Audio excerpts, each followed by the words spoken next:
देख रहे हैं कंट्री ऑफ इंडिया। अपनी बात कही। बहुत धन्यवाद आपका कि ऐसे इम्पोर्टेंट इश्यूज़ पे आप बात कर रहे हैं। सबसे बड़ी बात यह है कि 2012 से 17 के बीच में हमको लोगों ने चुना था और सरकार समाजवादी पार्टी की थी और ऐसे विजनरी मुख्यमंत्री जी के साथ काम करने का मौका मिला था। उस दौरान इस विधानसभा में करीब 1000 करोड़ रुपए का डेवलपमेंट का काम और 100 करोड़ रुपए का इलाज का पैसा बांटा गया था, दिया गया था सरकार की तरफ से आम लोगों को। साथ के साथ हम लोगों का एक ही एजेंडा है हमेशा कि डेवलपमेंट पे हम लोग चुनाव लड़ते हैं। हम अपने राष्ट्रीय अध्यक्ष जी की नीति को और उनके विजन को लेकर लोगों के बीच में जाते हैं, वही बताने की कोशिश करते हैं और जो वक्त की ज़रूरत भी है इस वक्त। सबसे बड़ी दिक्कत क्या है, जो मौजूदा सरकार है, इस सरकार हर चीज़ में फेल है। जिन जिन वादों पर ये सरकार बनी थी इस सरकार ने कोई काम नहीं किया। आप इनका अगर मैनिफेस्टो उठा के देख लेंगे तो कोई एक ऐसा काम नहीं हुआ है जो इन्होंने मैनिफेस्टो में वादा किया था और वो इन्होंने पूरा किया हो। हमारी लड़ाई उन्हीं मुद्दों पर लेके है। इस विधानसभा के इश्यूज़ हैं, इस विधानसभा में पीने के पानी को लेके है, स्लम एरियाज़ हैं उनको रिहेबिलिटेट करने का, उसको डेवलप करने का इशू है। इसी तरह से साफ़ पानी पीने का मुहैया कराने का एक इशू है। एक इशू सीवर को लेके है कि इस इलाके में सीवर नहीं है, उस सीवर के काम को कराने के लिए भी एक इशू है। प्लस एजुकेशन फैसिलिटीज़ और मेडिकल इंफ्रास्ट्रक्चर को और बेहतर करने के लिए उन्हीं सब इश्यूज़ को लेकर हम लोगों के बीच में जाएंगे और इंशाल्लाह उम्मीद है जिस तरह का माहौल है, लोग इंतज़ार कर रहे हैं कि चुनाव आए और राष्ट्रीय अध्यक्ष जी आदरणीय अखिलेश यादव जी को पुनः दोबारा मुख्यमंत्री उत्तर प्रदेश का बनाएं और जो काम रुक गए थे, जो ठहर गए थे, वो उनको दोबारा गति मिले और आने वाले वक्त बेहतर हो और मुस्तकबिल बच्चों का बेहतर हो। इसलिए हम लोग उसी मुद्दों को लेकर इलेक्शन में जाएंगे। सरकार तो बड़े बड़े वादे कर रही है कि हमने यूपी में हर आदमी की आय दुगनी कर दी, तो क्या आपको लगता है कि आय लोगों की दुगनी हुई? इसकी शुरुआत हम आपसे करते हैं। आपकी आय दुगनी हो गई? या किसानों का वादा किया था, किसानों की आय दुगनी हो गई? बेरोजगारी बढ़ी है, सरकार भ्रष्टाचार। तो कह रही है कि हमने 4.5 लाख लोगों को रोजगार दिया है। वादा कितने का किया था? वादा कितने का किया था कि कितने रोजगार देंगे?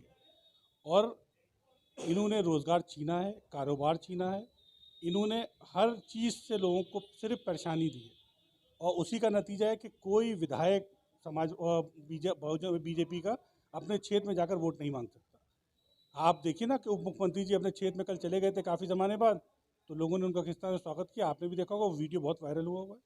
तो इससे ही अंदाज़ा लगा लीजिए, जब प्रदेश का उप मुख्यमंत्री को लोग उसकी विधानसभा में दौड़ाने लगे और नारे लगाने लगे विरोध में, तो क्या हालात प्रदेश में होंगे आप भी बेहतर समझ सकते हैं। तो कुल मिला के ये समझा जाए, ये चुनाव जो होगा 2022 दंगल का, इसमें आमने सामने सिर्फ दो ही पार्टियां हैं, सपा या भाजपा। देखिए, इस वक्त कोई और पार्टी नहीं, सिर्फ समाजवादी पार्टी, और समाजवादी पार्टी का वो विजनरी चेहरा है सामने है जिसको लोग याद कर रहे हैं, जिनका नाम आदरणीय राष्ट्रीय अध्यक्ष अखिलेश यादव जी है। उनके कामों को लोग याद कर रहे हैं। देखिए, हमारी लड़ाई इश्यूज़ को लेके है। हमारी सरकार 55 लाख महिलाओं को पेंशन देती थी, 500 रुपये। हमसे बेहतर अगर भाजपा थी तो वो उस पेंशन क्यों बंद करती? भाई पेंशन उनको समाजवादी पेंशन से नाराज़गी हो सकती है समाजवादी नाम से, तो वो भाई दीनदयाल उपाध्याय पेंशन कर देते। हम 1 रुपये के पर्चे में लोगों का इलाज करते थे, मुफ्त इलाज करते थे, दवा देते थे, डॉक्टर देखता था। या जितने आप हॉस्पिटल्स देखेंगे जो 2012 से 17 में बने, चाहे वो उनके बेड्स हों, चाहे जितने मेडिकल कॉलेजेस हों, मेडिकल कॉलेज की सीट्स हों, वो सब किस तौर में बढ़ा। हमारी लड़ाई उन्हीं सब चीज़ों को लेके। देखिए, एक कोरोना का दौर चल रहा है, पहली वेव आई, उसके बाद सेकेंड वेव आई। पहली वेव आई 2020 फरवरी में और दूसरी वेव आई मार्च 2021 में। 13 महीने के दौरान इस सरकार एक कहीं कोई मेडिकल कॉलेज में इसने एक कोरोना वार्ड बनाई हो, एक बेड बनाया हो तो बताए? इतने लोगों की जान गई। सरकार व्यापार करने लगी थी। सरकार कभी कहती थी साहब N95 मास्क लगाइए, कभी कहती थी 3 लेयर मास्क लगाइए, कभी कहती थी साहब रेमडेसिविर इसका इलाज है, कभी कहती थी साहब इसका इलाज ऑक्सीजन है। लेकिन सिर्फ गुमराह कर रही थी, व्यापार कर रही थी और इतना डर बैठा दिया था, इतनी जाने गई कि इतने एक पूरे प्रदेश में इतना हाहाकार था कि लोगों को क्रिमेशन करने की जगह नहीं मिल रही थी, जलाने के लिए लोगों को टोकन लेना पड़ रहा था, दफनाने के लिए लोगों को कब्र खुदवाने के लिए जेसीबी लगा खुदवाना पड़ रहा था। वो दौर लोगों ने देखा है और लोग उसको भूले नहीं हैं। इतने लोगों की नौकरी गई, रोज़गार गया। आप मुझे बताइए कि लोगों ने, उप मुख्यमंत्री जी ने वादा किया कि साहब स्कूल की फ़ीसें माफ़ होंगी। किसी स्कूल की फ़ीस माफ़ हो गई?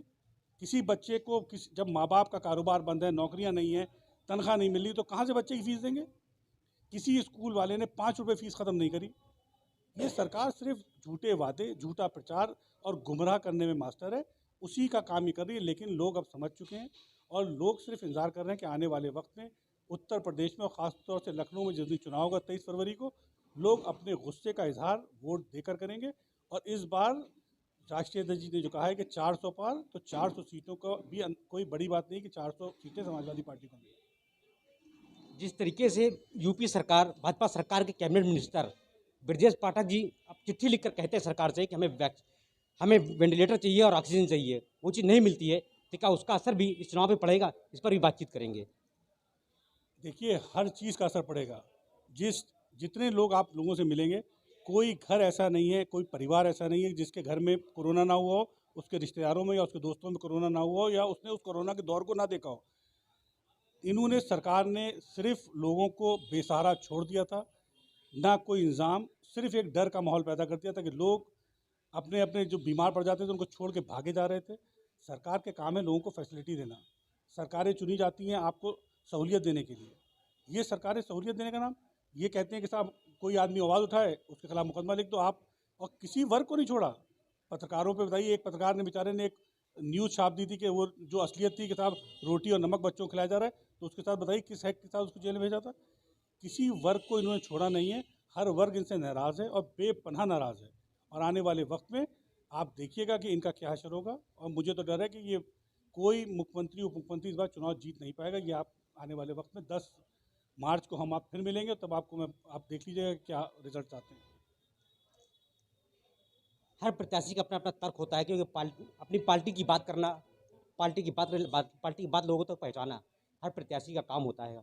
इसी चीज़ को लेकर रेहान नईम ने अपनी बात कही, अपनी पार्टी की बात कही, लोगों के बीच जो उन्होंने पहुँचा रहे वो बात कही। अब देखना ये होगा जो 10 मार्च होगा, उस 10 मार्च में किसके सर यूपी का ताज होगा। इसी चीज़ को लेकर हम नेक्स्ट प्रोग्राम में आपसे फिर मिलेंगे। तब तक देखते रहिए आप कंट्री ऑफ इंडिया। लखनऊ से अख्तर अंसारी।